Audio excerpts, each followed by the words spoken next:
Tiger France తోటి ఓటీజీలో grill చేసేద్దామండి. నేనైతే ఈ రొయ్యల్ని నీట్గా ఒలిచేసుకొని అయితే క్లీన్గా తీసుకుంటున్నాను. ఇప్పుడు తొక్కలు తీసేసిన రొయ్యలలోకి కొంచెం ఉప్పు వేసేసుకొని నీట్గా తీసేసుకొని ఈ ప్లేట్లో అయితే వేసుకుందాం. నేనైతే ఈ ఫ్రాన్స్లలోకి పసుపు వేసి అయితే కడిగేసానండి. ఇప్పుడైతే ఉప్పు వేసేసుకొని నీట్గా కడిగేసుకొని అయితే ఈ ఫ్రాన్స్ని సపరేట్ చేసుకుంటున్నా.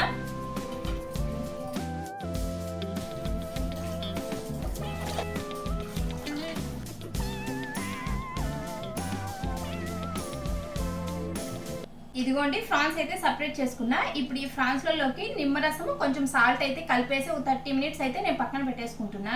ఇదేమో నిమ్మరసం. నిమ్మరసం అయితే నేను ఒక పెద్ద నిమ్మకాయ తీసుకున్నానండి. సాల్ట్ కూడా వేసుకుంటున్నా. సాల్ట్ కొంచెమే వేస్తున్నా, మళ్ళీ వేయాలి కాబట్టి. ఇప్పుడు మొత్తం మిక్స్ చేసేసుకొని ఒక హాఫ్ అన్ అవర్ అయితే పక్కన పెట్టేసుకుంటున్నా.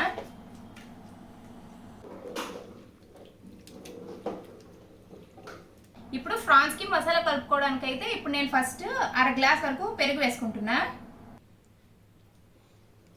1.5 స్పూన్ వరకు కారం వేస్తున్నా. ఇంకా రుచికి సరిపడా అయితే సాల్ట్ వేసుకుంటున్నానండి. ఏమో అల్లం వెల్లుల్లి పేస్ట్, 1 స్పూన్కి కొంచెం తక్కువ గరం మసాలా, కొంచెం పెప్పర్ పౌడర్, కొంచెం కస్తూరి మెంతి ఇలా నలిపి వేసుకుంటున్నా. ఇప్పుడు బాగా మొత్తం మిక్స్ చేసేసుకుందాం. మసాలా మొత్తం ఇలా కలిసేటట్లు కలిపేసుకున్నా. ఇప్పుడైతే 1 స్పూన్ వరకు ఆయిల్ వేసుకుంటున్నా. మళ్ళీ ఒకసారి బాగా మిక్స్ చేసేసుకోవాలి. ఇలా కలిపేసుకున్న మసాలాని హాఫ్ అన్ అవర్ ముందే నిమ్మరసం వేసి కలిపేసుకున్న ఫ్రాన్స్కి మసాలా అయితే పట్టించేస్తున్నా.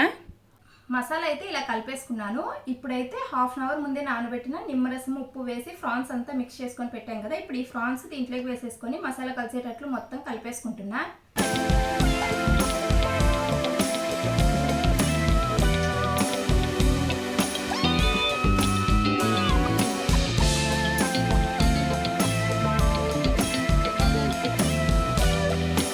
ఫ్రాన్స్ ముక్కలకి మసాలా మొత్తం పట్టేటట్లుగా ఇలా కలిపేసుకున్నానండి.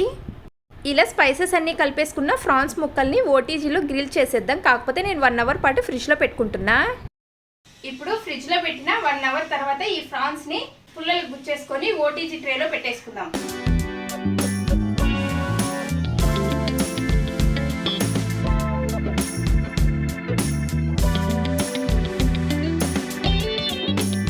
ఇప్పుడు వీటిని ట్రేలో అన్ని సర్దేసుకున్నాం కదా. ఇప్పుడు ఓటీజీలో పెట్టేద్దాం.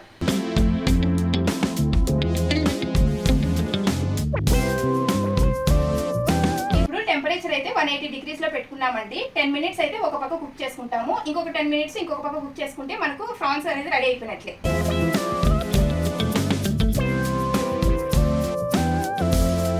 ఇప్పుడు ఒక సైడ్ అయితే కుక్ అయిపోయింది, ఇంకొక సైడ్ కుక్ చేసుకుందాం.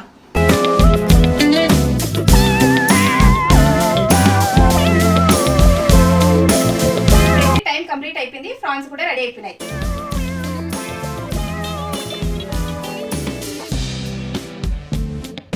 ఇప్పుడు ట్రేలో నుంచి ఫ్రాన్స్ ముక్కల్ని ప్లేట్లోకి అయితే ట్రాన్స్ఫర్ చేసుకుందాం.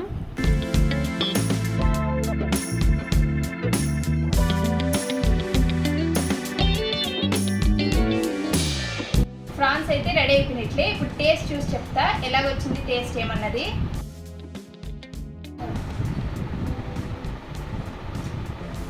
టేస్ట్ అయితే చాలా బాగా వచ్చింది.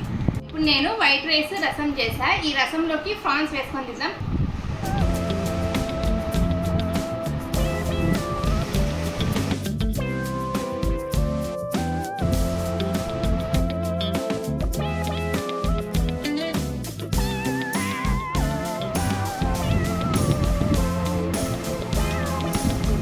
రసంలోకి కూడా ఫ్రాన్ ముక్క చాలా టేస్టీగా ఉండిందండి. ఎవరైనా ట్రై చేయాలనుకుంటే ఈ విధంగా ట్రై చేయండి. వీడియో నచ్చితే సబ్స్క్రైబ్.